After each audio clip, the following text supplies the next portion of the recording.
ॐ अज्ञानतिमिरान्धस्य ज्ञानाञ्जनशलाकया चक्षुरुन्मिलितं येन तस्मै श्रीगुरवे नमः। श्रीचैतन्यमनोभीष्टं स्थापितं येन भूतले स्वयं रूपकदा मह्यं ददाति स्वपदान्तिकं। वन्देऽहं श्रीगुरु श्रीयुतपदकमलं श्रीगुरुन् वैष्णवांश्च श्रीरूपं साग्रजातं सहगण रघुनाथान्वितं तं सजीवं साद्वैतं सावधूतं परिजनसहितं कृष्णचैतन्यदेवं श्रीराधाकृष्णपादान् सहगण ललिता श्रीविशाखान्वितांश्च। हे कृष्ण करुणा सिन्धु दीनबन्धु जगत्पते गोपेश गोपिकान्त राधाकान्त नमोऽस्तुते।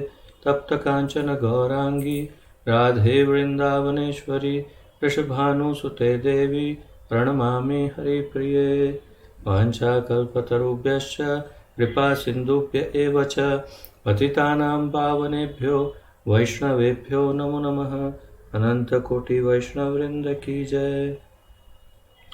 नमः ओं विष्णुपादाय कृष्णप्रेष्ठाय भूतले श्रीमते जयपताका स्वामिन् इति नामिने। नमो आचार्यपादाय निताय कृपाप्रदायने गौरकथाधामदाय नगरग्रामतारिणे। नमः ओं विष्णुपादाय कृष्णप्रेष्ठाय भूतले श्रीमते भक्तिवेदान्त स्वामिन् इति नामिने। नमस्ते सारस्वते देवे गौरवाणी प्रचारिणे निर्विशेषशून्यवादी पाश्चात्यदेशतारिणे। जय श्री कृष्ण चैतन्य प्रभु नित्यानंद श्री अद्वैत गदाधर श्रीवासादि गौर भक्तवृंद। हरे कृष्ण कृष्ण कृष्ण हरे हरे हरे राम राम राम हरे हरे। हरे कृष्ण कृष्ण कृष्ण हरे हरे हरे राम राम राम हरे हरे। हरे कृष्ण कृष्ण कृष्ण हरे हरे हरे राम राम राम हरे हरे।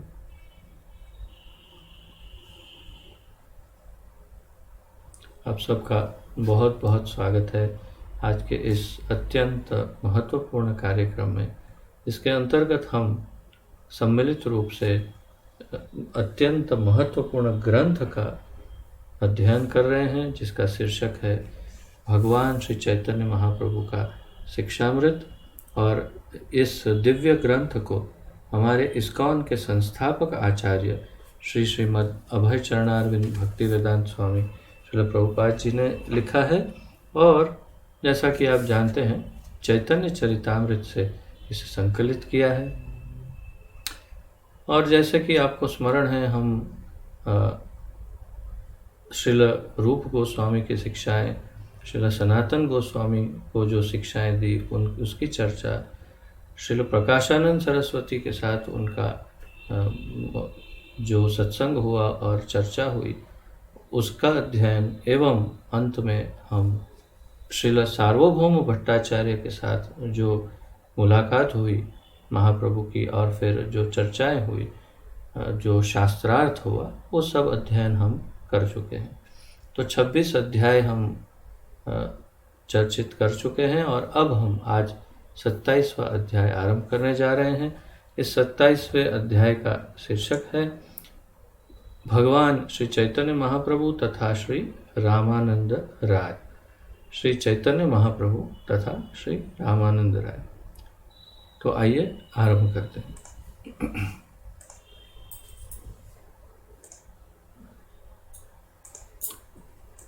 जैसा कि आपको स्मरण होना चाहिए कि हम जब अन्य ग्रंथ का हम अध्ययन कर रहे थे सम्मिलित रूप से, भगवान श्री चैतन्य महाप्रभु, उनकी जीवनी तथा शिक्षामृत, उस लघु ग्रंथ की जब हमने चर्चा की थी, तो उसमें रामानंद राय के साथ जो महाप्रभु की मुलाकात है उसकी काफ़ी चर्चा उसमें थी।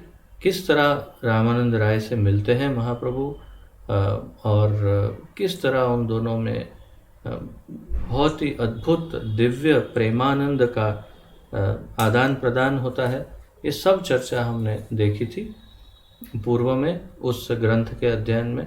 तो हमारे श्रील प्रभुपाद जी ने दोनों ग्रंथों में आधा आधा या फिर ऐसा कहिए कि लीलाओं को उस ग्रंथ में और शिक्षाओं को इस ग्रंथ में इस प्रकार विभाजित किया हुआ है। तो जो लीलाएं थी कि किस प्रकार मिलन हुआ, कैसा आदान प्रदान हुआ, वो सब चर्चा हमने उस ग्रंथ में की। और इस ग्रंथ में अधिक फोकस जो ध्यान है वो मुख्य रूप से श्री महाप्रभु का की जो ये शिक्षाएं हैं उस पर अधिक ध्यान दिया जाएगा। तो आइए प्रारंभ करते हैं। श्री चैतन्य चरितामृत के रचयिता ने श्री चैतन्य महाप्रभु को दिव्य भक्ति विज्ञान का समुद्र तथा श्री रामानंद राय को उस समुद्र से उत्पन्न मेघ कहा है। चैतन्य चरितामृत में यदि आप चैतन्य चरितामृत देखते हैं तो मध्य लीला में 8वां अध्याय जो है, 6ठा अध्याय चैतन्य चरितामृत का 6ठा अध्याय था, वो सार्वभौम भट्टाचार्य के साथ उनकी जो भी उनका आदान प्रदान दिव्य लीला है उस पर था। और ये 8वां अध्याय जो है वो अब रामानंद राय के साथ उनकी मुलाकात जो है महाप्रभु की, उस पर चर्चा है। तो आप पढ़ सकते हैं, बहुत ही सुंदर है, अद्वितीय है। एक एक श्लोक पढ़ के बहुत ही आनंद प्राप्त होता है, बहुत दिव्यानंद की अनुभूति होती है। तो अवश्य आप पढ़िएगा कभी न कभी चैतन्य चरितामृत से। तो यहाँ पर कह रहे हैं कि जब इस 8वें अध्याय का आरंभ किया होगा श्रील कृष्णदास कविराज गोस्वामी ने, तो उन्होंने दोनों की महिमा गान किया। महाप्रभु की महिमा तो गाई होगी, परंतु रामानंद राय की भी स्तुति की होगी। तो रामानंद राय के साथ उनकी जो मुलाकात है उससे पूर्व उनका एक परिचय, हमेशा ये एक शिष्टाचार है कि जब किसी नए व्यक्ति के साथ मिलन होता है या मिलवाते हैं किसी को तो परिचय देते हैं उनका। तो इसी प्रकार ये बहुत अच्छे लेखक हैं और इसलिए पहले पूर्व परिचय दे करके फिर आरंभ करते हैं अध्ययन को। तो इस अध्ययन में वे महाप्रभु तथा रामानंद राय दोनों का परिचय दे रहे हैं और उनकी स्तुति कर रहे हैं और कह रहे हैं कि यदि महाप्रभु दिव्य भक्ति विज्ञान का समुद्र है, मान लो कि दिव्य भक्ति विज्ञान, भक्ति का जो ज्ञान या विज्ञान है उसका सागर स्वयं चैतन्य महाप्रभु है, तो फिर रामानंद राय उस समुद्र से उत्पन्न मेघ है। तो उस समुद्र में से यदि बादल उत्पन्न होते हैं तो वो रामानंद राय है।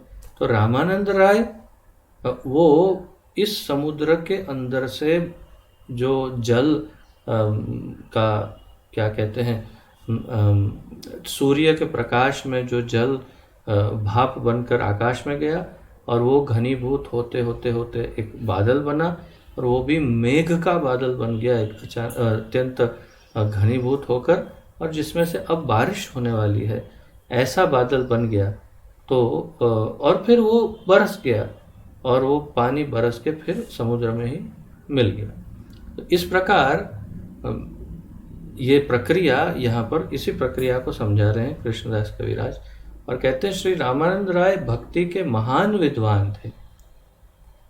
भगवान श्री गौर सुंदर की कृपा से उन्होंने भक्ति रसामृत सिंधु का उसी प्रकार संचय किया जैसे मेघ सागर से जल का संचय करता है। बादल कहाँ से उत्पन्न होता है? सूर्य प्रकाश में जो समुद्र में से शुद्ध मीठा जल जो है वो भाप बन करके आकाश में जाता है और मेघ उसे ग्रहण करके उसमें से बादल बनाता है बारिश के लिए। तो ये कार्य किसका है? रामानंद राय का। क्या करते हैं? महाप्रभु के सार को, महाप्रभु के उपदेशों के सार को अत्यंत मीठे और दिव्य कृष्ण प्रेममय सार को वे खींच लेते हैं। और फिर बादल क्या करता है, वही फिर बरसा देता है सागर में पानी। तो वैसे ही उसी सार को फिर महाप्रभु पर ही वे एक प्रकार से बरसाते हैं। तो कैसे, देखते हैं। भगवान श्री गौर सुंदर की कृपा से उन्होंने भक्ति रसामृत सिंधु का उसी प्रकार संचय किया जैसे मेघ सागर से जल का संचय करते हैं। समुद्र से उत्पन्न होकर और सब संसार में जल बरसा कर मेघ पुनः समुद्र में विलीन हो जाता है। कैसे? क्योंकि पूरे संसार भर में बरसा दिया पानी, जहाँ जहाँ गया सब जगह पानी बरसा दिया। पानी जमीन पर गिरा और फिर धीरे धीरे धीरे वो नदी में चला गया। नदी धीरे धीरे धीरे बहते बहते सागर में चली गई। शंकराचार्य, श्रीपाद शंकराचार्य ने एक पद लिखा है, आकाशात् पतितं तोयं यथा गच्छति सागरं सर्वदेव नमस्कार केशवं प्रति गच्छति। आकाशात् पतितं तोयं, जैसे आकाश से जल गिरता है, यथा गच्छति सागरम, तो वो फिर सागर में चला जाता है। कैसे?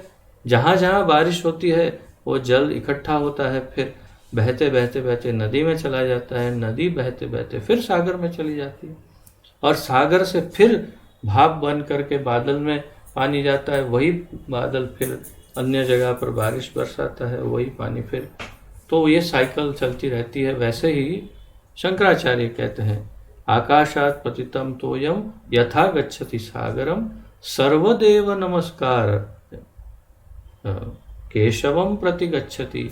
यदि आप किसी भी देवी देवता को नमस्कार करते हैं तो वो मूल रूप से उस नमस्कार को प्राप्त करने का अधिकार कृष्ण का है, और इसलिए किसी भी देवी देवता को नमस्कार भी करते हैं तो कृष्ण ही उसे अंततो गत्वा ग्रहण करते हैं, जैसे भगवत गीता में भगवान कहते हैं उसी प्रकार। तो यहाँ पर यही बात है कि रामानंद राय महाप्रभु से बहुत ही महत्वपूर्ण ज्ञान को ग्रहण करते हैं और फिर इस ज्ञान का वितरण करते हैं, सार सर्वस्व ज्ञान, और फिर वही ज्ञान अंततो गत्वा महाप्रभु में विलीन हो जाता है।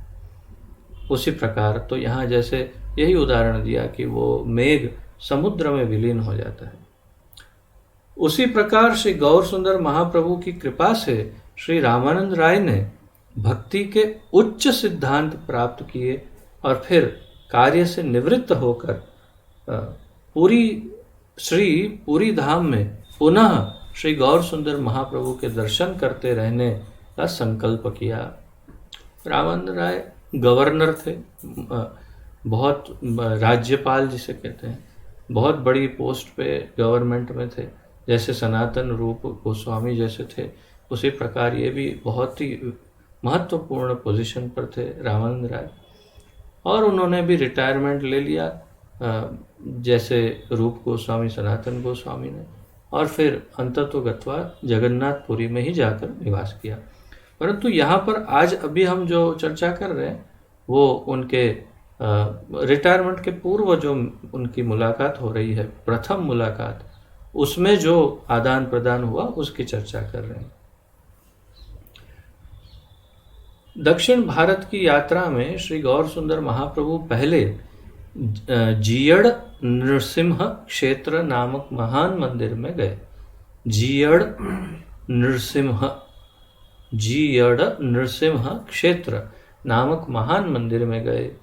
यह मंदिर विशाखापट्टनम नामक नगर से 5 मील दूर सिंहावलम स्थान में है। तो ये जीयड़ नृसिंह क्षेत्र विशाखापट्टनम, यहाँ पट्टन हिंदी में लिखा है। एंड मैंने भी देखा है कि इसके अलग अलग उच्चारण है। विशाखा, कोई पट्टनम बोलता है, कोई पट्टम बोलता है, यहाँ पट्टन लिखा हुआ है। सो एक्चुअल इसका उच्चारण क्या है शुद्ध, वो थोड़ा, और फिर शायद हो सकता है कि ये उसका पूर्व काल में इस प्रकार का उच्चारण हो, मे भी। तो आप इंग्लिश में देख सकते हैं क्या लिखा है उसमें। तो जो भी हो, और ये विशाखापट्टनम नामक नगर से 5 मील दूर सिम्हावलम स्थान में है। तो सिम्हावलम नाम का स्थान है, वहाँ पर ये मंदिर, साउथ इंडिया में, दक्षिण भारत। मंदिर एक पर्वत पर स्थित है। उस क्षेत्र के सब मंदिरों में जीयड़ नृसिंह क्षेत्र मंदिर सबसे बड़ा है। उस क्षेत्र में जितने भी मंदिर हैं सिम्हावलम में, उसमें सबसे बड़ा मंदिर है जीयड़ नृसिंह। विद्यार्थियों के लिए, अब प्रभुपाद जी हमें थोड़ा एक्स्ट्रा नॉलेज दे रहे हैं, विद्यार्थियों के लिए रुचिकर सुंदर वास्तुकला से परिपूर्ण होने के कारण यह अति अधिक प्रसिद्ध एवं अत्यंत समृद्ध भी है। तो ये अत्यंत प्रसिद्ध और समृद्ध है ये मंदिर। उसमें बहुत सुंदर वास्तुकला है, इसलिए बहुत सारे आर्किटेक्चर के स्टूडेंट्स या अन्य स्ट्रीम के स्टूडेंट्स वहाँ पर स्टडी के लिए आते होंगे। मंदिर के एक शिलालेख के अनुसार पूर्व काल में विजयनगर के शासक ने इस मंदिर को स्वर्ण से सुसज्जित तथा विग्रह को स्वर्ण सिक्त किया था। तो मंदिर में एक शिलालेख है जो पत्थर पर लिखा जाता है कि क्या इतिहास।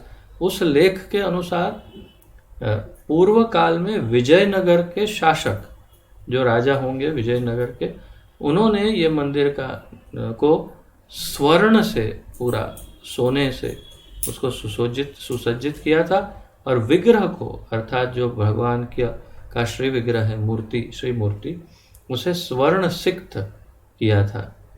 सेवा सुविधा के लिए यात्रियों का निशुल्क स्थान है। प्रभुपाद जी कह रहे हैं कि वहाँ पर यात्रियों को रहने वगैरह के लिए सब निशुल्क। तो ये 50 वर्ष पूर्व उन्होंने लिखा है। आज क्या सिचुएशन है वो मुझे ज्ञान नहीं है।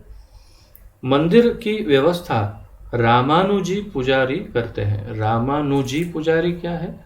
रामानुज आचार्य के अनुयायी, फॉलोअर्स को रामानुजी पुजारी कहते हैं। तो रामानुज संप्रदाय से जो है वे उनका, तो रामानुजी पुजारी वहाँ पर सेवा करते हैं। मंदिर में जाने पर श्री गौर सुंदर महाप्रभु ने श्रीमद् भागवत के श्रीधर भाष्य 7वें स्कंद 9वें अध्याय के प्रथम श्लोक 7.9.1 के एक श्लोक से श्री विग्रह की स्तुति की। तो ये भागवत का श्लोक नहीं है। श्रीमद् भागवत के भाष्य या टीका में श्रीधर स्वामी ने ये नृसिंह स्तुति इस श्लोक की टीका में लिखी होगी। तो वो महाप्रभु ने यहाँ पर वही स्तुति नरसिंह देव की स्तुति में अर्पण की। उग्रो अप्युनुग्र एवायं स्वभक्तानां नृकेशरी केशरीव स्वपोतानां अन्येषामुग्र विक्रमः। उसका अर्थ है, दानवों और अभक्तों के लिए अत्यंत उग्र होते हुए भी भगवान नृसिंह प्रहलाद जैसे अपने विनम्र भक्तों पर अत्यंत कृपालु हैं। कितना सुंदर भाव है इस स्तुति में। महाप्रभु ने ये स्तुति का चयन किया तो सोच समझ कर कि उनकी उग्रता जो है उसकी तारीफ की, और फिर उनके शांत स्वभाव की, उनकी सौम्यता की, उनके प्रेम की, उनकी भक्त वत्सलता की प्रशंसा भी की। प्रथम कड़ी में उनके उग्र स्वभाव का, और फिर कितने उनके जो भक्त हैं उनके प्रति कितने कोमल और दयालु हैं और कितना प्रेम करते हैं अपने भक्तों से, वो उनकी ये स्तुति की। और प्रभुपाद जी इस स्तुति को फिर आगे समझाते हैं।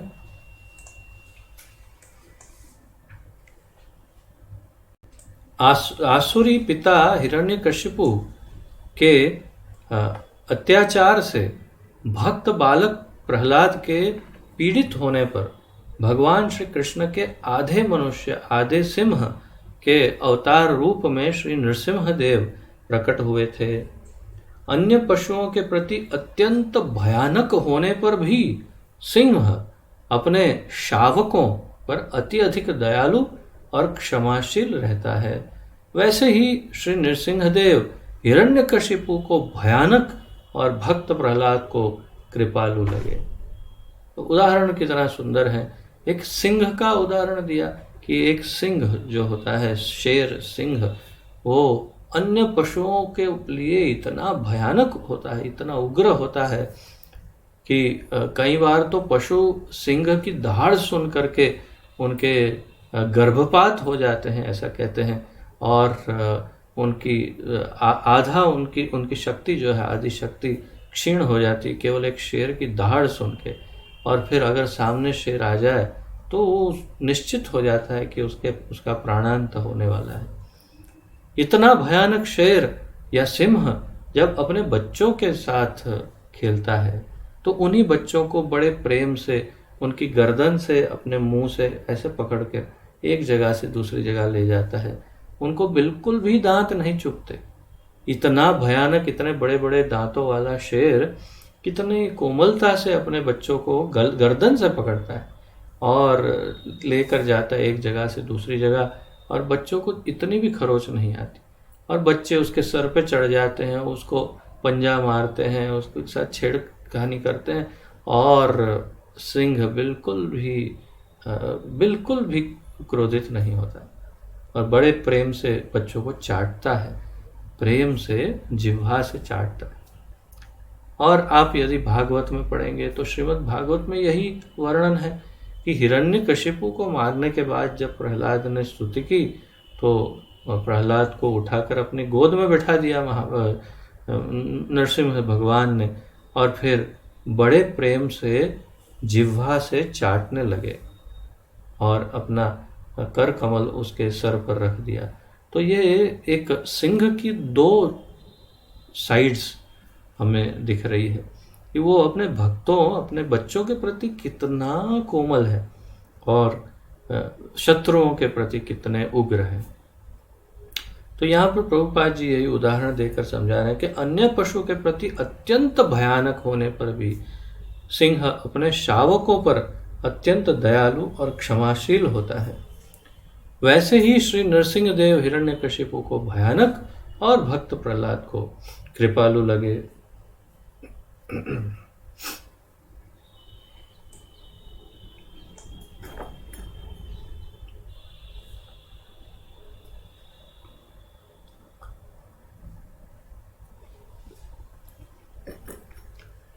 जीर्ण नरसिंह मंदिर में दर्शन करके श्री गौर सुंदर महाप्रभु दक्षिण में आगे चले तथा गोदावरी नदी के तट पर जा पहुंचे।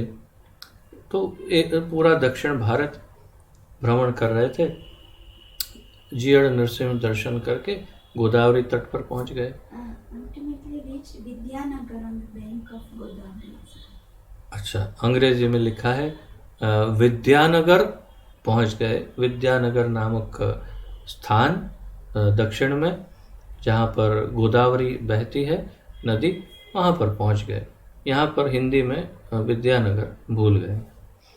गोदावरी को देखकर उन्हें श्रीधाम वृंदावन की यमुना का स्मरण हो आया तथा तट के वृक्षों से वृंदावन की प्रतीति हुई। तो गोदावरी के तट पर उन्हें वृक्ष देखकर और गोदावरी को देखकर उन्हें वृंदावन और यमुना की याद आ गई।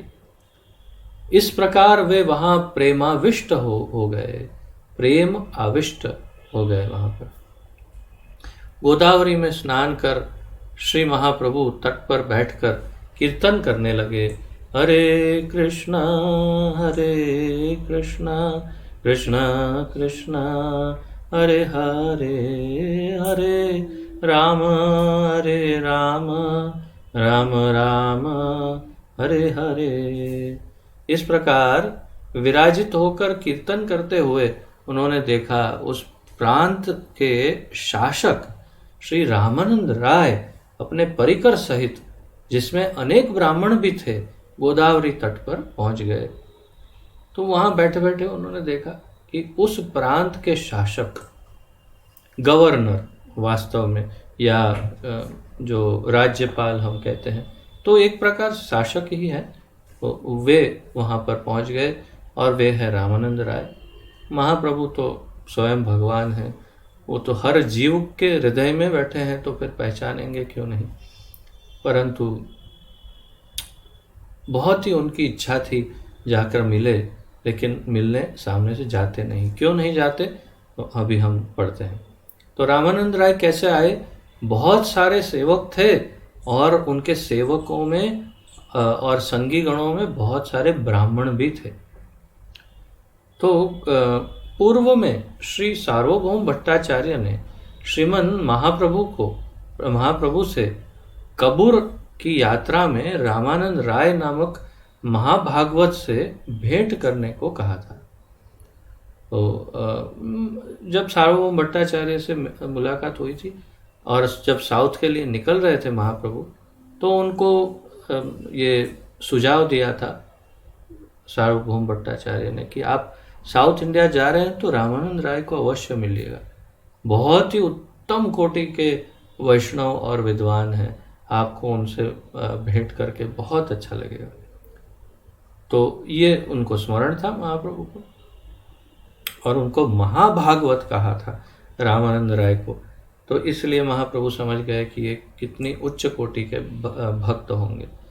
श्री गौर सुंदर जान गए कि गोदावरी की ओर बढ़ने वाले श्री रामानंद राय ही है, अतः वे तुरंत उनसे मिलने को उत्कंठित हो गए। किंतु सन्यासी के रूप में एक राजनीतिज्ञ से मिलने में उन्होंने अपना संयम किया। तो ये शिष्टाचार है कि सन्यासी जो राजनीतिज्ञ होते हैं उनसे सामान्य रूप से मिलते नहीं। और आजकल क्या होता है, सन्यासी ही राजनीतिज्ञ बन जाते हैं। सन्यासी राजनीतिज्ञ मिलने तो अलग बात है, स्वयं ही राजनीतिज्ञ बन जाते हैं। आजकल ऐसा सन्यास चल रहा है। तो अब जो भी हो, परंतु सन्यासी के लिए किसी गृहमेधी, जो गृहस्थ जीवन में अत्यंत रचा पचा हो, गृहमेधी हो और राजनीतिज्ञ हो,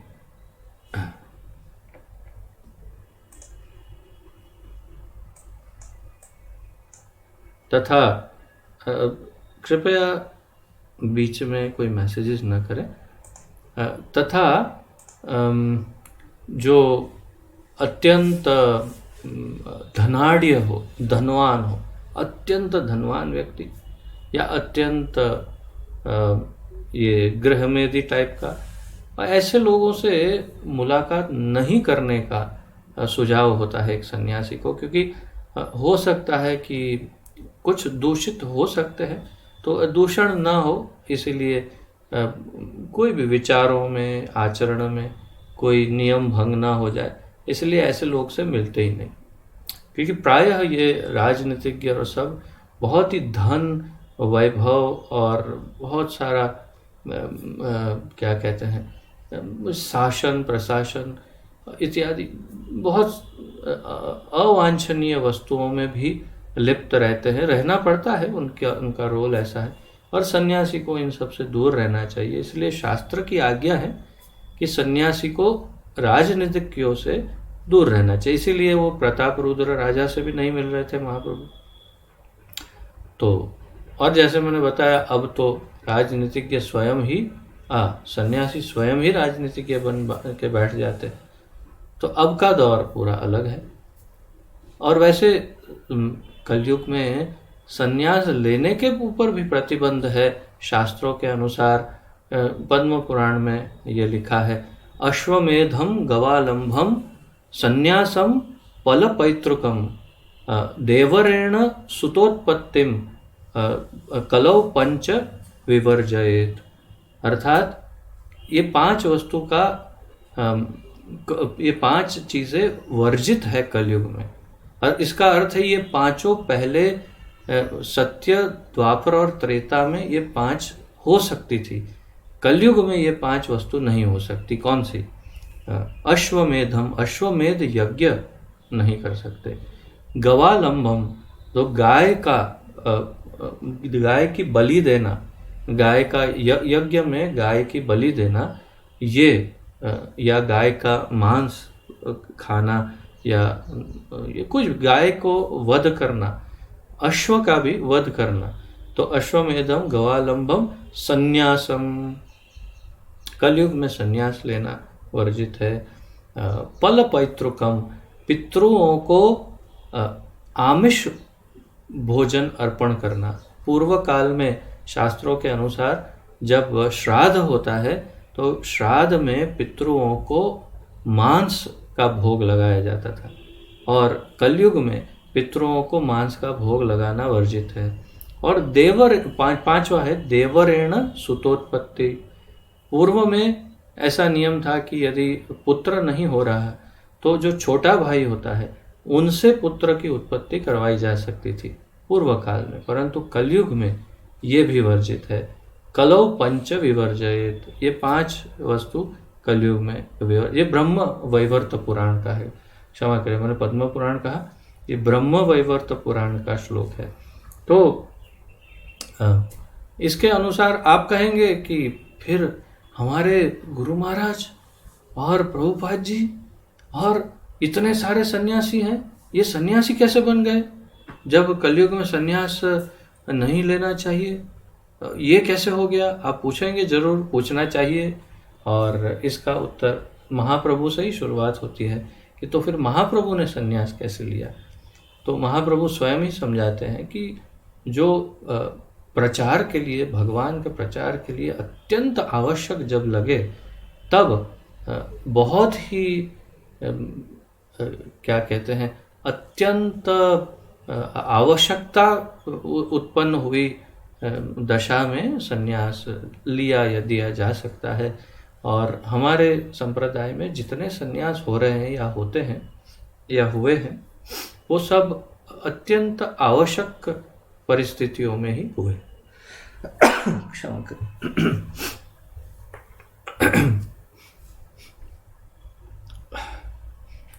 तो आगे बढ़ते हैं।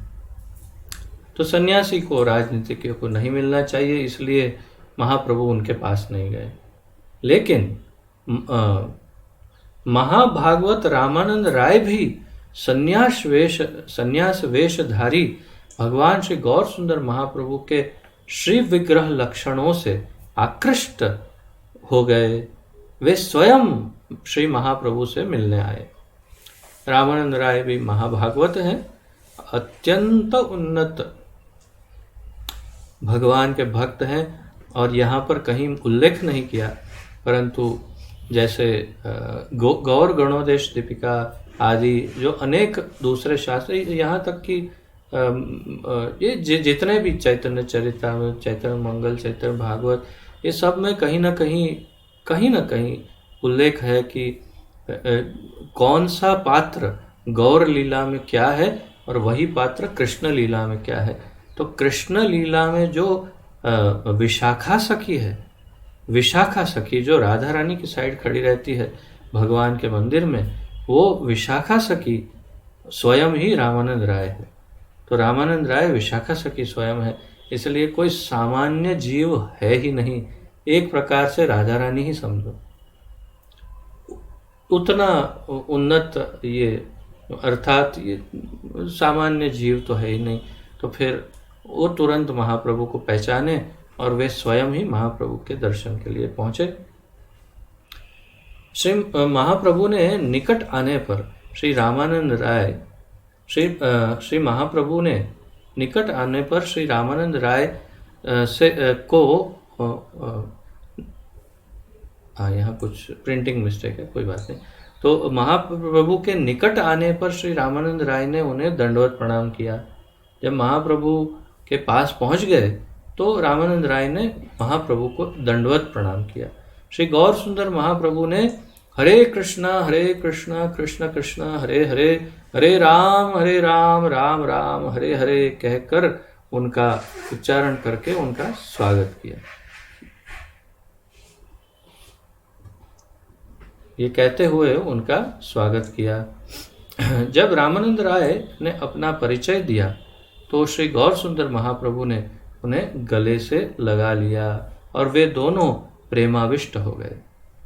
तो यहाँ पर लिखा है कि जब रामानंद राय ने उनको परिचय दिया, परंतु मैं चैतन्य चरितामृत में पढ़ रहा था कि वास्तव में रामानंद राय ने परिचय दिया नहीं, महाप्रभु ने परिचय ले लिया। अर्थात जैसे ही दंडवत प्रणाम किया, महाप्रभु ने सामने से पूछा, तो आप रामानंद राय हैं? तो तुरंत रामानंद राय ने कहा कि हाँ, मैं वही तुच्छ बिल्कुल अस्पृश्य हीन शूद्र हूँ जो आपकी सेवा में दंडवत प्रणाम कर रहा हूँ। इस प्रकार तो महाप्रभु ने स्वयं ही उन्हें पूछ लिया था। रामानंद राय के साथ, और फिर देखिए यहाँ उल्लेख है कि उन्होंने उनको प्रेमाविष्ट हुए, गले लगा लिया। बहुत लंबा वर्णन है चैतन्य चरितामृत में। मैं जैसे निवेदन कर रहा था मध्य लीला 8वें अध्याय में, आप पढ़ सकते हैं। बहुत ही सुंदर है, बहुत ही सुंदर। रामानंद राय के साथ जिस तरह वे आलिंगन करते हैं तो इतने दिव्य उन्माद में, प्रेम उन्माद में आ जाते हैं और फिर दोनों मूर्छित हो जाते हैं, लगभग मूर्छित हो जाते हैं। और इस दशा को जो देखने वाले थे वो देखकर अचंभित हो जाते हैं। ये शूद्र राजा, और ये क्योंकि रामानंद राय वैसे निम्न कुल के माने जाते थे, शूद्र कुल के, तो और ये महाप्रभु चैतन्य महाप्रभु स्वयं एक सन्यासी और ये एक शूद्र राजा, वो दोनों एक तो आलिंगन कर रहे हैं, वही एक बहुत बड़ा आश्चर्य है। और आलिंगन तो कर रहे हैं, प्रेमाश्रु बह रहे हैं दोनों के, और एक दूसरे को छोड़ नहीं रहे, और दोनों मूर्छित जैसे हो गए। ये हो क्या रहा है? ये सब देख करके जो ब्राह्मण साथ में आए थे वो सब ब्राह्मण जरा टेंशन में आ गए कि ये कुछ सही नहीं हो रहा है, कुछ ठीक नहीं हो रहा। तो आगे उसका भी वर्णन है। रामानंद राय के साथ साथी ब्राह्मण उनके प्रेममय आलिंगन को देखकर चमत्कृत हो गए। वे सब के सब कर्मकांडी थे, ब्राह्मण जो आए थे। अतः इन प्रेम लक्षणों को वे समझ नहीं सके। वस्तुतः ऐसे महान सन्यासी को शूद्र का स्पर्श करते देख उन्हें आश्चर्य हुआ। शूद्र का स्पर्श कर रहे हैं सन्यासी, गले लगा रहे दोनों, एकदम आनंद कि ये क्या रहा है। तो साथ ही उन्हें यह भी विस्मय हुआ कि श्री रामानंद राय एक सन्यासी के स्पर्श से क्रंदन करने लगे, और उनको यह भी आश्चर्य हुआ कि ये राजा है, अर्थात राज्यपाल है, और इतनी बड़ी पोस्ट पर ये जो शासक हैं वो एक सन्यासी का आलिंगन करते हैं और क्रंदन कर रोने लग गए। ये क्या हो गया? ये हो क्या रहा है? ये सब हो क्या रहा है? ये ऐसे सोचने लग गए सब ब्राह्मण। उनकी आंखें बड़ी बड़ी हो गई, ये क्या हो रहा है, समझ में नहीं आ रहा है। रामानंद राय रो रहे हैं सन्यासी को गले लगाकर। श्री गौर सुंदर महाप्रभु ब्राह्मणों के विचार को समझ गए तथा विजातीय स्थिति को देखते हुए उन्होंने अपने भाव का संवरण कर लिया। तद उपरांत श्री, तो ये सब देखकर महाप्रभु ने अपने आप को संभाल लिया, रामानंद राय ने अपने आप को संभाल लिया कि ये सब कोई समझ नहीं पाएंगे, ये सब उनके बस की बात नहीं, और फिर दोनों स्वस्थ स्थिति में पहुंच गए। तद उपरांत श्री गौर सुंदर महाप्रभु तथा श्री रामानंद राय एक स्थान पर बैठ गए। महाप्रभु ने उन्हें सूचित किया, श्री सार्वभौम भट्टाचार्य ने तुम्हारा गुणगान किया था, इसीलिए मैं तुम्हारा दर्शन करने आया हूँ। तो महाप्रभु और दोनों बैठ गए। महाप्रभु ने कहा, सार्वभौम भट्टाचार्य ने बोला था इसलिए मैं आया हूँ। श्री रामानंद राय ने उत्तर दिया, श्री सार्वभौम भट्टाचार्य मुझे अपना दास मानते हैं, अतः उन्होंने आपसे मुझे मुझसे मिलने का अनुरोध किया होगा।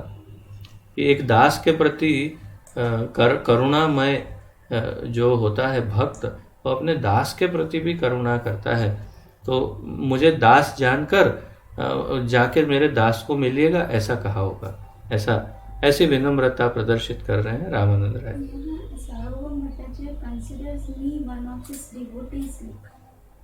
वास्तव में इंग्लिश में लिखा है डिवोटीज, बट मैंने चैतन्य चरितामृत में पढ़ा कि चैतन्य चरितामृत में भी दास ही लिखा है। हाँ, तो उसमें स्पष्ट रूप से कहते हैं रामानंद राय कि मुझे अपना सेवक जानकर, दास जानकर के उन्होंने भेजा होगा। तो इसीलिए मैंने कहा था ना, ये हिंदी अनुवादक श्री जो हैं, उन्होंने चैतन्य चरितामृत को भी साथ साथ में पढ़ा है, और अगर उनको ज़रूरत लगी है तो उन्होंने प्रभुपाद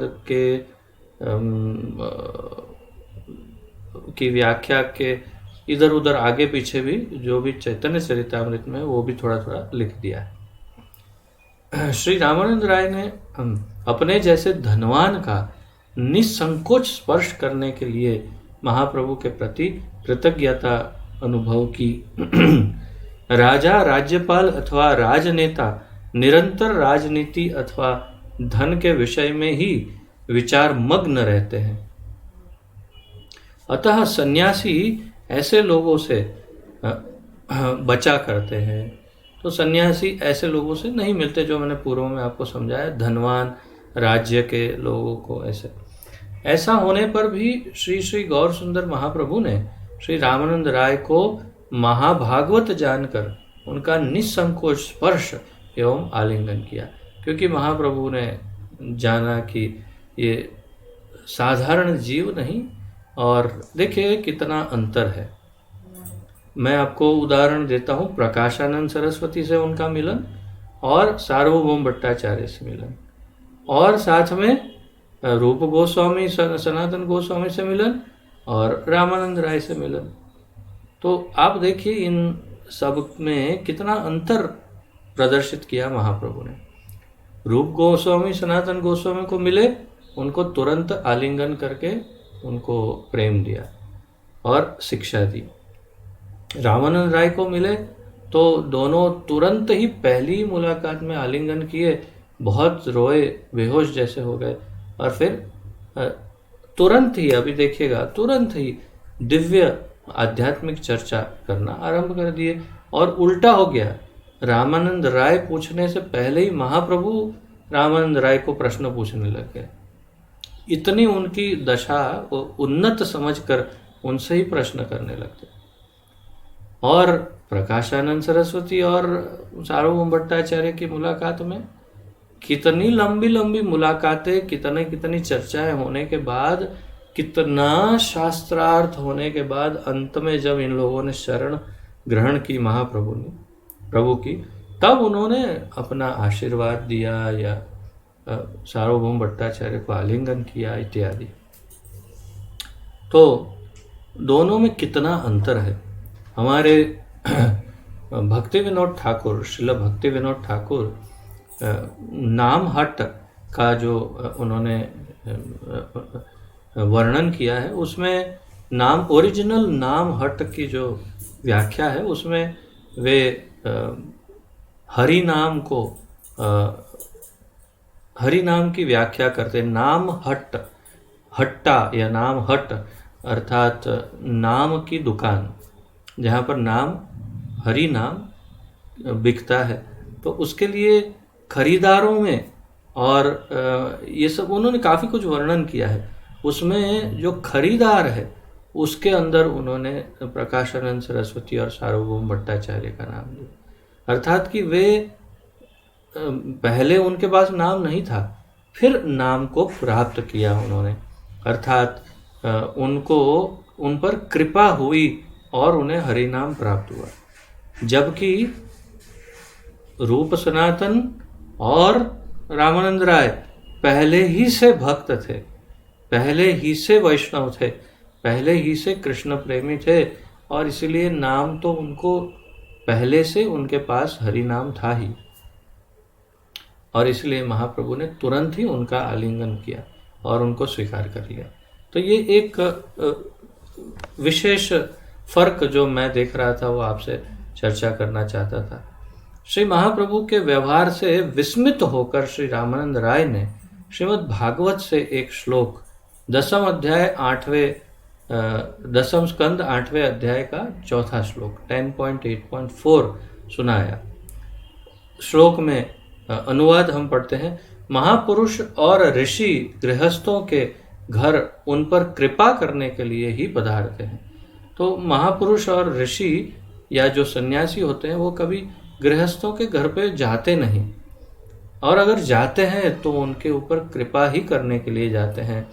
तो ऐसा क्यों सुनाया महाप्रभु को कि आप मुझ पर कृपा करने के लिए ही यहाँ आए हैं, नहीं तो आप यहाँ विद्यानगर में पधारते नहीं। श्री रामानंद राय के प्रति श्री गौर सुंदर महाप्रभु के विशिष्ट सत्कार से स्पष्ट है कि चाहे राय का जन्म ब्राह्मण कुल में नहीं हुआ, पर भक्ति के ज्ञान एवं क्रिया में वे बहुत अधिक प्रगति कर चुके थे। इस कारण वे केवल जन्म के ब्राह्मण से अधिक आदरणीय थे। तो चैतन्य चरितामृत में भी काफ़ी कुछ ये हमारे प्रभुपाद जी ने भी तात्पर्यों में समझाया है, और कई भगवत गीता के श्लोक आदि से वर्णन किया है कि वास्तव में जन्म से कोई फर्क नहीं पड़ता है कि कौन से कुल में जन्मा है। जैसे मैं कई बार ये श्लोक आपको बता चुका हूँ, जन्मना जायते शूद्र, जन्म होते ही कोई भी बच्चा शूद्र ही होता है। संस्कारात् द्विजो भवेत्, यज्ञोपवित संस्कार जनेऊ देते हैं तब द्विज कहलाता है। वेद पाठात् भवेद विप्रो, वेदों का पठन करता है तो विप्र कहलाता है। ब्रह्म जानाति इति ब्राह्मण, तो जिसे ब्रह्म का ज्ञान हो अर्थात भगवान को जो समझता है वही ब्राह्मण कहलाता है। तो अर्थात वास्तव में मूल शुद्ध ब्राह्मणत्व तो वही है जो कृष्ण को जानता है, वही ब्राह्मण है। तो जैसे यहाँ पर बता रहे हैं कि इस कारण वे केवल जन्म के ब्राह्मण से अधिक आदरणीय थे, क्योंकि वे भगवान के भक्त थे, शुद्ध भक्त थे। यद्यपि अपने विनम्र कोमल स्वभाव के कारण उन्होंने स्वयं को शूद्र कुल में जन्मा बताया, पर भगवान श्री गौर सुंदर महाप्रभु ने उन्हें भक्ति के चरम दिव्य स्तर पर आरूढ़ मानते उनको माना।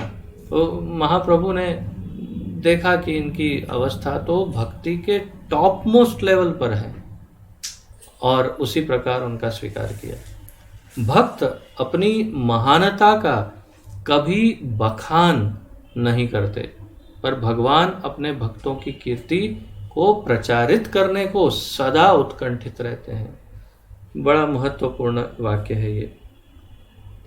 भक्त अपनी महानता का कभी बखान नहीं करते।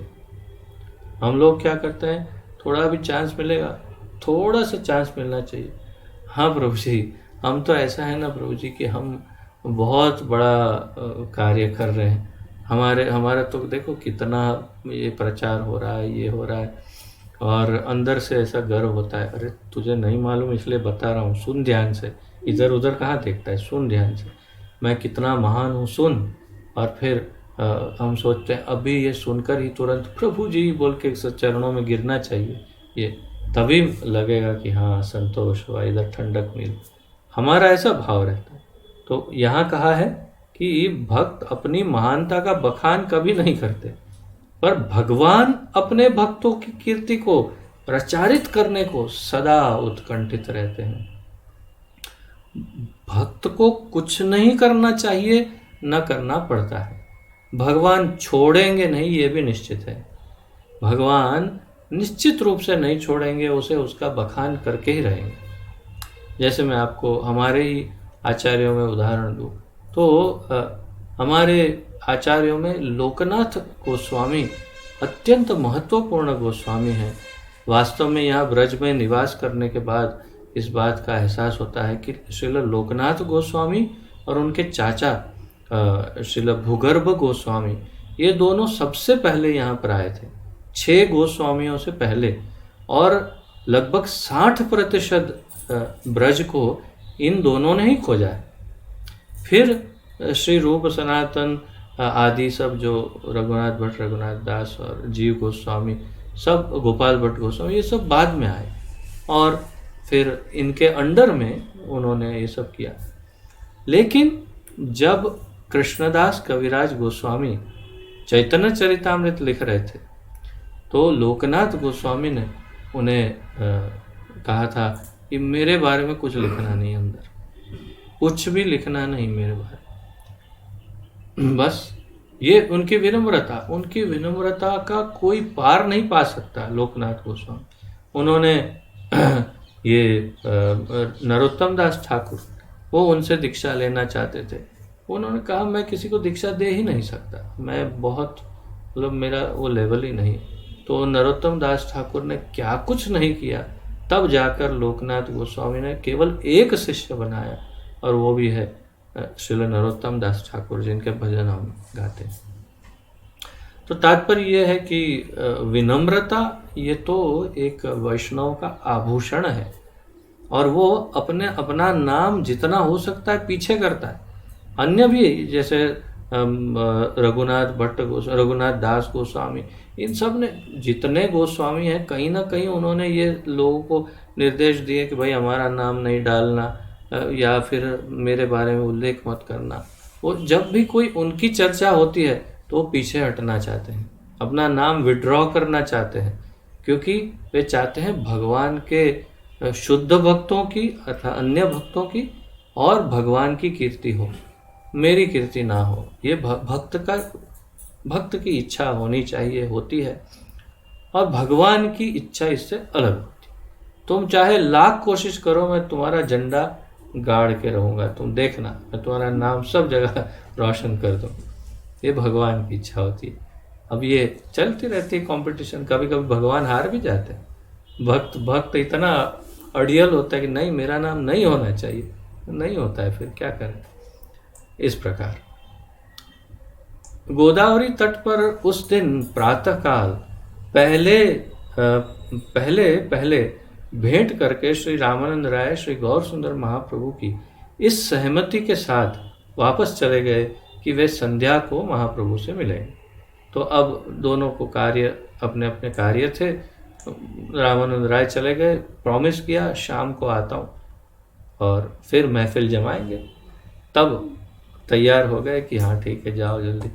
तो संध्या समय स्नान करके श्री महाप्रभु विराजमान थे। तभी श्री रामानंद राय एक सेवक के साथ उनके दर्शन को आए। तो जब पर्सनल मीटिंग को जाते हैं तब बहुत कम लोगों को साथ ले जाते हैं ना, तो एक सेवक को लेकर आए। श्री महाप्रभु को प्रणाम करके वे सामने बैठ गए। श्री रामानंद भगवत प्राप्ति के लिए दिव्य ज्ञान में उन्नति संबंधी कुछ जिज्ञासा करें, इससे पूर्व ही श्री गौर सुंदर महाप्रभु कहने लगे। रामानंद राय, स्वाभाविक है, महाप्रभु के सामने बैठे हैं और कुछ प्रश्न पूछना बस चाहते ही थे, आध्यात्मिक उन्नति के लिए कुछ प्रश्न पूछना ही चाहते थे। और महाप्रभु कहने लगे, साध्य निर्णय के लिए शास्त्र से कुछ श्लोक सुनाइए। बताइए, अब ये तो फंस गए, उनको ही पहले पूछ लिया क्वेश्चन, और अब रामानंद राय तुरंत उत्तर देने लगे क्योंकि महाप्रभु की आज्ञा हुई। महाप्रभु ने कहा साध्य निर्णय के लिए शास्त्र से कुछ श्लोक सुनाइए कि साध्य कौन है, साधना किसकी होनी चाहिए, और साधना क्या होती है, या साधक के लिए सबसे महत्वपूर्ण क्या है, या सबसे शुद्ध साधना कौन सी है, इत्यादि। ये सब इसके सार या अर्थ निकाल सकते हैं हम। तो इस प्रकार उन्होंने प्रश्न पूछा और रामानंद राय कहने लगे।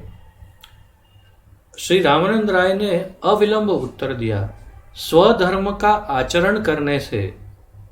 अब देखिए, जो नए भक्त हैं आप में से, जो पहली बार ये सब सुन रहे हैं, उनके लिए मैं ये बता दूं कि ये जो यहाँ चर्चा चल रही है ना, उसमें से कुछ ग्रहण नहीं करना है, क्योंकि ये तो रामानंद राय सिर्फ उनको बता रहे हैं, महाप्रभु सब रिजेक्ट कर देंगे। इसलिए मैं कुछ बोल रहा हूँ, आप सुने, अच्छा ये अच्छा ऐसे, और फिर आप नोट कर लो। तो ऐसा मत करना। ये अब मैं जब तक कहूँ नहीं तो ये सब कुछ इसमें न हृदय में न नोटबुक में नोट कुछ मत करो। ये तो रामानंद राय व्यक्त कर रहे हैं अभिप्राय, और एक एक करके महाप्रभु उसको ऐसे उड़ाते जाएंगे। नो नो नहीं, नेक्स्ट नेक्स्ट बताओ, ये नहीं ये नहीं। तो इसलिए ये सब कुछ खाली सुनना है। स्वधर्म का आचरण करने से रामानंद राय कहते हैं धीरे धीरे कृष्ण भक्ति जागृत होती है। अपने धर्म का आचरण करने, जो अपना दुनिया में सुनते हैं ना कि अपना बस धर्म निभाओ और भगवान खुश रहते हैं, ऐसा ही कुछ ये कह रहे हैं रामानंद राय कि अपने धर्म का आचरण करो और कृष्ण भक्ति जागृत हो जाती है। उन्होंने विष्णु पुराण से एक श्लोक पढ़ा, तीसरे स्कंद 8वें अध्याय का प्रथम श्लोक। 9 सॉरी, मेरा हमेशा 1 में और 9 में हिंदी में मैं हमेशा उलझ जाता हूँ, क्योंकि 1 और 9 मुझे एक समान लगता है। अब इसका मैं क्या करूँ? इसीलिए तो भगवान ने इसको बिठाया ना पीछे कि हमेशा सुधारे। तो 3.8.9 ठीक है, उसके अनुसार स्वधर्माचरण से परम ईश्वर भगवान श्री कृष्ण आराधित होते हैं। ऐसा उन्होंने प्रमाण भी दिया विष्णु पुराण से कि अपने धर्म आचरण से भगवान की आराधना हो जाती है। उनकी प्रसन्नता का कोई अन्य मार्ग नहीं है, कोई दूसरा मार्ग भी नहीं, ऐसा भी बता दिया। तात्पर्य यह है कि मानव जीवन का उद्देश्य भगवान श्री कृष्ण से अपना संबंध समझना है तथा इसके अनुरूप क्रिया करने से प्रत्येक मनुष्य स्वधर्म आचरण द्वारा अपने स्वयं को भगवत सेवा में लगा सकता है। तो अब प्रभुपाद जी इसका सही अर्थ समझा रहे हैं। सही अर्थ क्या है? अपना धर्म निभाने से, अर्थात कोई पान वाला कहेगा, देखा अपना रोज मैं कलकत्ती पान उसमें तो 120-300 डाल के देता हूँ, मेरा धर्म है और भगवान प्रसन्न हो जाएंगे। मैं बीड़ी पिलाता हूँ लोगों को, भगवान प्रसन्न हो जाए। अरे बाबा, ये धर्म नहीं है। तो कौन सा धर्म आचरण? वही समझा रहे हैं प्रभुपाद जी।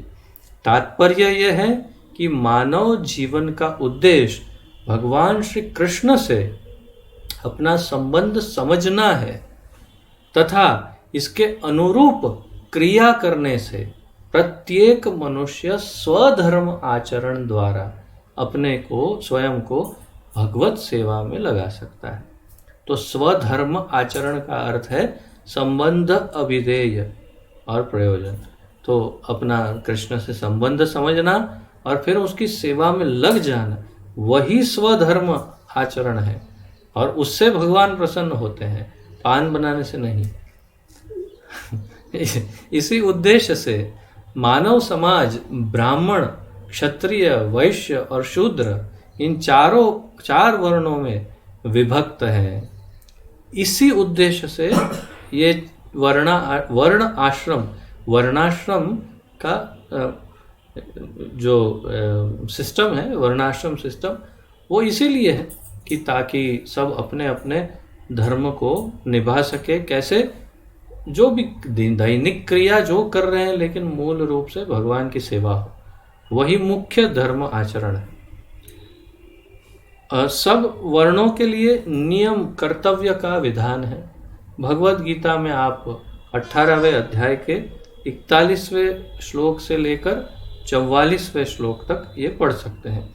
भगवत गीता में 18.41 से 44 में किसका क्या धर्म है, ब्राह्मण का, क्षत्रिय का, वैश्य का और शूद्र का, ये चारों का लिखा है। जैसे कृषि गौ रक्षा वाणिज्यम वैश्य कर्म स्वभावजम, एक उदाहरण। मतलब ऐसे सबके अपने अपने निज धर्म को बताया है कि उसको क्या करना चाहिए। सभ्य व्यवस्था समाज को वर्णानुसार नियम पालन करना चाहिए। सभ्य व्यवस्थित समाज को, सभ्य समाज, व्यवस्थित समाज को वर्ण अनुसार नियम पालन करने चाहिए।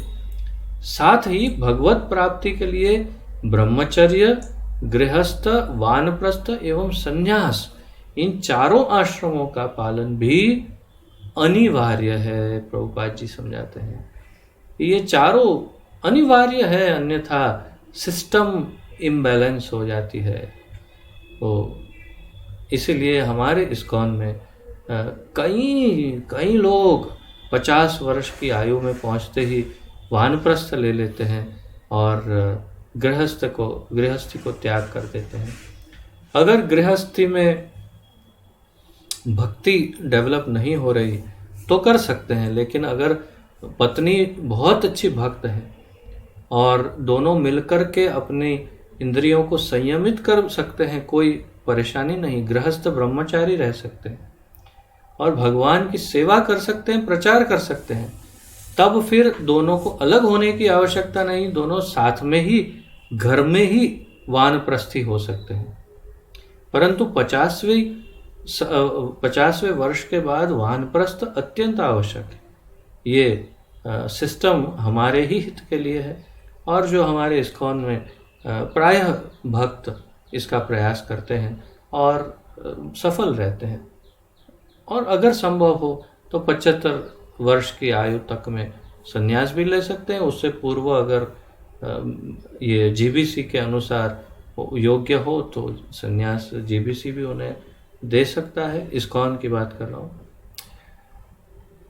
श्री रामानंद राय ने कहा कि जो वर्णाश्रम का दृढ़ता पूर्वक पालन करता है वह वास्तव में भगवान श्री कृष्ण को संतुष्ट करता है।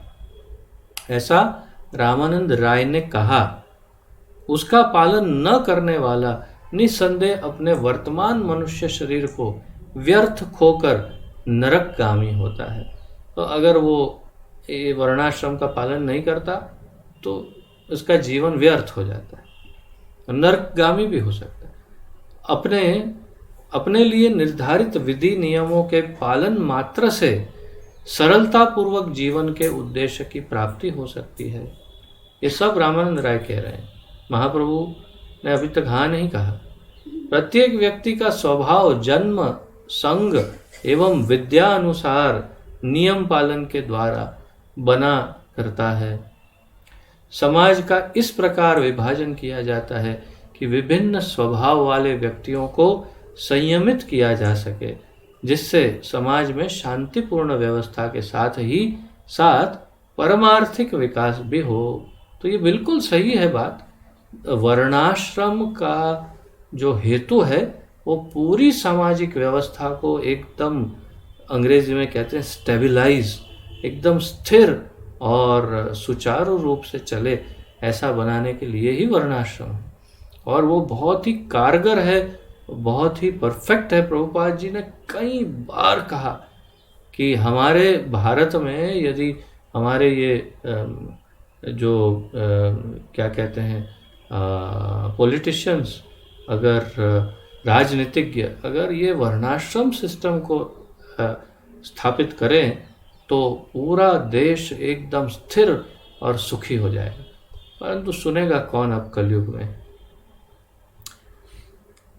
समाज का इस प्रकार विभाजन किया। हाँ, तो सामाजिक वर्णों श्रेणियों का विवरण इस प्रकार है। तो सामाजिक श्रेणियों का वर्णन भी किया। 1. परम ईश्वर भगवान श्री कृष्ण को जानने के लिए वेद अध्ययन में संलग्न मनुष्य ब्राह्मण हैं। वीरता का प्रदर्शन तथा प्रशासन में कार्य करने वाले क्षत्रिय हैं। कृषि, गोपालन और व्यापार करने वाले वैश्य है। जो विशेष ज्ञान शून्य होने के कारण अन्य 3 वर्णों की सेवा में तत्पर रहते हैं, वे शूद्र हैं। जो ब्राह्मण, क्षत्रिय, वैश्य की सेवा करते हैं वो शूद्र हैं। निष्ठापूर्वक स्वधर्माचरण करने से सिद्धि निश्चित है। इस प्रकार का संयमित जीवन सभी के लिए सिद्धि देने वाला है। ये सब बाह्य रूप से तो सही है, कृष्ण भक्ति के संदर्भ में कितना सही है महाप्रभु बताएंगे। जब स्वधर्म आचरण की भक्ति में समाप्ति हो तभी हमें समसिद्धि प्राप्त होती है, नहीं तो स्वधर्म आचरण में समय नष्ट ही हुआ समझना चाहिए। स्वधर्म के भली भांति आचरण के संबंध में श्री रामानंद राय की व्याख्या को सुनकर अब ध्यान से सुनिए क्या कहा महाप्रभु ने।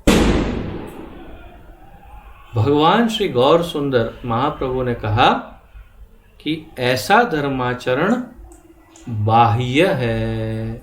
एहो बाह्य आगे कहो आर, एहो बाह्य आगे कहो आर, ये सब बाह्य है। आप आगे भक्ति की बात करिए, ये सब तो बाहर बाहर की बात है। ऐसा कहकर उन्होंने श्री रामानंद राय को इस बाह्याचरण से श्रेष्ठ वस्तु की व्याख्या करने की प्रेरणा दी और उनको कहा ये बाह्य आचरण से ठीक है, भगवान थोड़े बहुत प्रसन्न होते होंगे, ठीक है, लेकिन मूल शुद्ध कृष्ण भक्ति, कृष्ण प्रेम की बात करो, मूल तत्व की बात करो।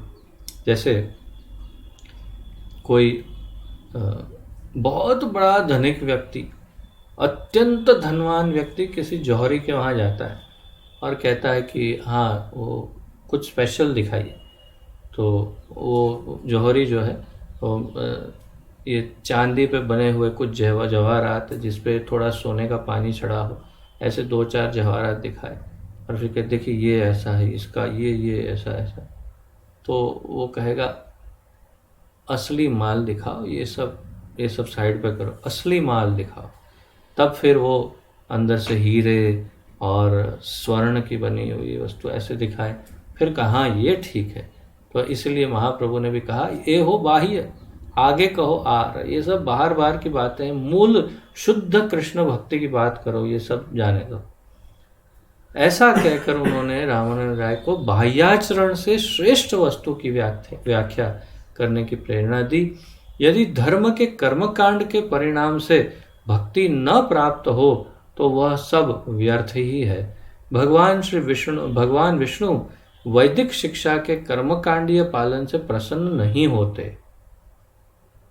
वैदिक शिक्षा के कर्मकांडीय पालन से विष्णु नारायण या कृष्ण प्रसन्न नहीं होते, वे तो केवल भक्ति से ही प्रसन्न होते हैं।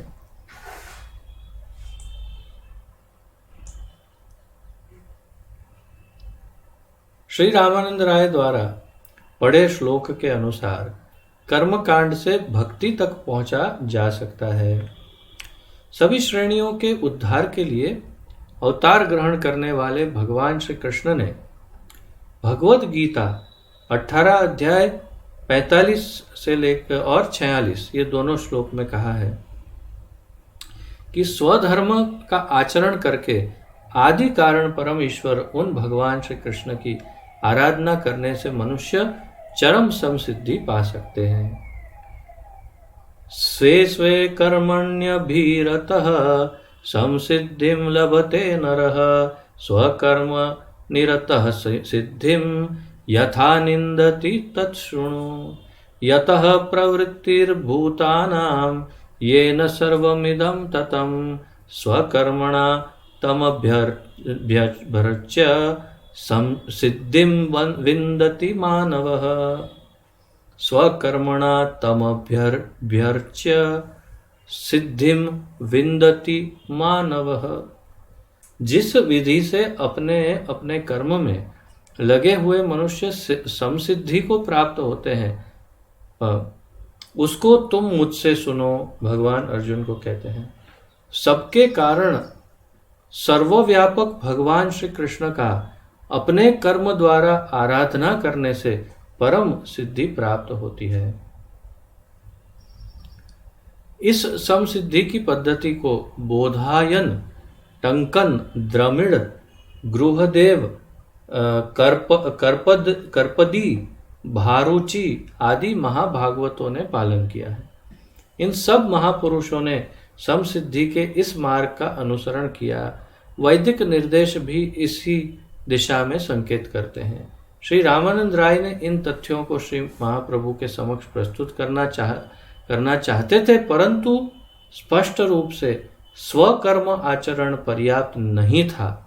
भगवान श्री गौर सुंदर महाप्रभु ने उसे बाह्य कहा, उसका संकेत था, क्षमा करिए, उनका संकेत था कि जिसकी देह में आत्मबुद्धि है वह मनुष्य सब प्रकार के कर्मकांड के द्वारा भी परम समसिद्धि को प्राप्त नहीं कर सकता।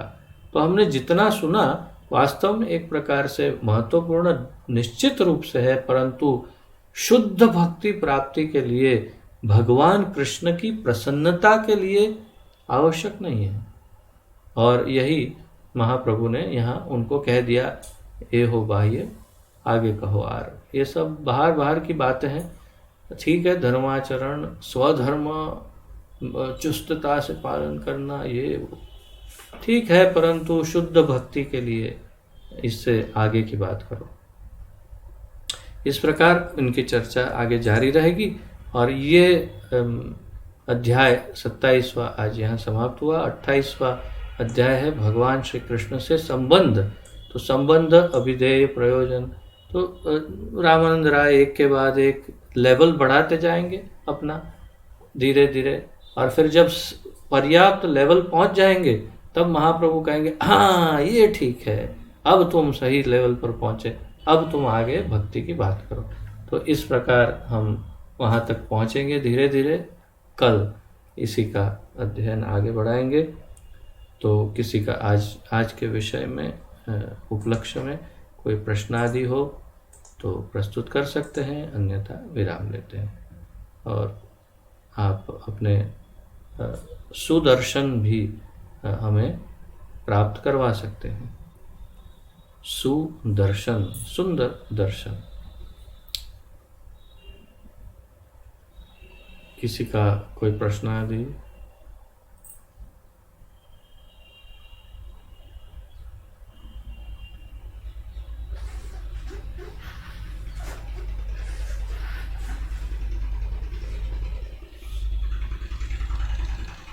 ठीक है, तो आइए प्रणति निवेदन करके विराम लेते हैं। श्री चैतन्य महाप्रभु की जय। पतित पावन अभय चरणारविंद भक्ति वेदांत स्वामी श्रील प्रभुपाद की जय। पतित पावन गुरुदेव की जय। निताय गौर प्रेमानंदे। हरि हरि बोल।